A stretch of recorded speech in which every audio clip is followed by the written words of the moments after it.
Jeg har ikke rigtig nogen religion, men på en eller anden måde. Why did you choose the story from professional cycling? What interested you about this topic?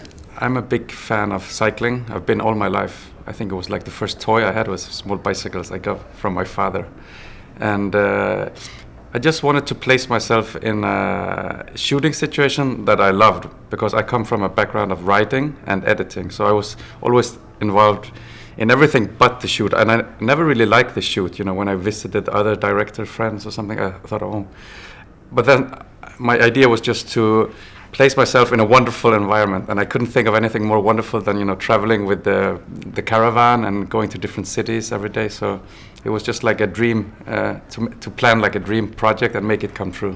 Lokket af min krop til at skulle ud på det yderste, helt ud i ingenting.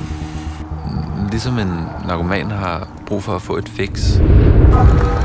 Jeg skal tæt på at dø. Was it hard to get Rasmus for cooperation? Yeah, he was kind of skeptical in the very beginning. I remember he was. I asked him, "Can we have a dinner? I want to introduce you to an idea." And then he said, "Okay, sure, but I'm going to choose the restaurant very close to my mother's house, because I think it's so weird that a man older than me is inviting me for a dinner." So, but after that, he kind of loosened up, and we became friends while we shot it. And I think no, I don't think it was particularly hard. He's a very special guy, and I understood that kind of extremist that he is also calls for an extremist filmmaker or an extremist point of view. So I think we were kind of a good match. Lige nu er der lidt mindre end et år til VM i København, og det VM, det har jeg tænkt mig at vinde.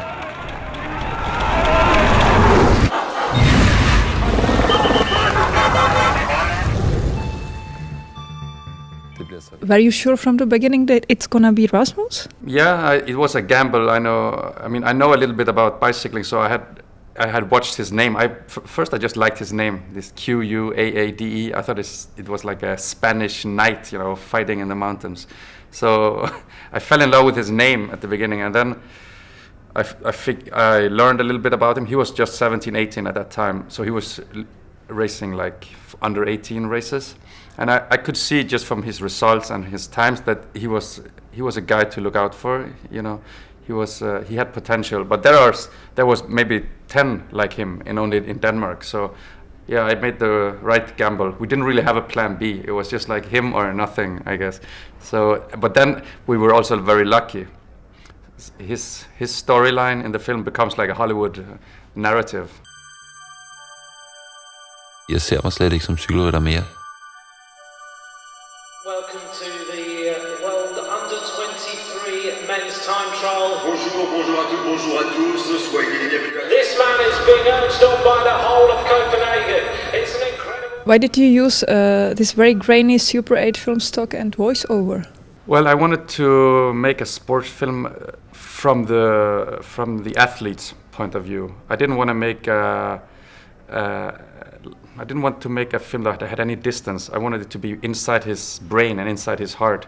So I think Super 8 has this quality of, it becomes very intimate for some reason. Like it has this dreamy quality, and it also has a quality of almost like being private footage, like family footage.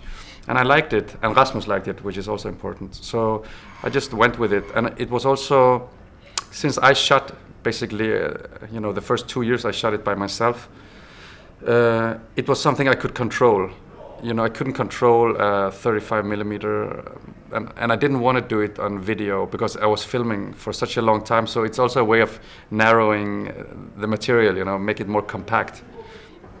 And it was a good choice for me. It was like I had to think every time because now in this digital era, you just you turn on the camera and then you hope for something to happen. And I had to do the exact opposite. I had to think really hard. I said, okay, I got this 2 minutes today. How am I going to use it? You know, and I will never advise anyone to do it. It was so hard and stupid and expensive.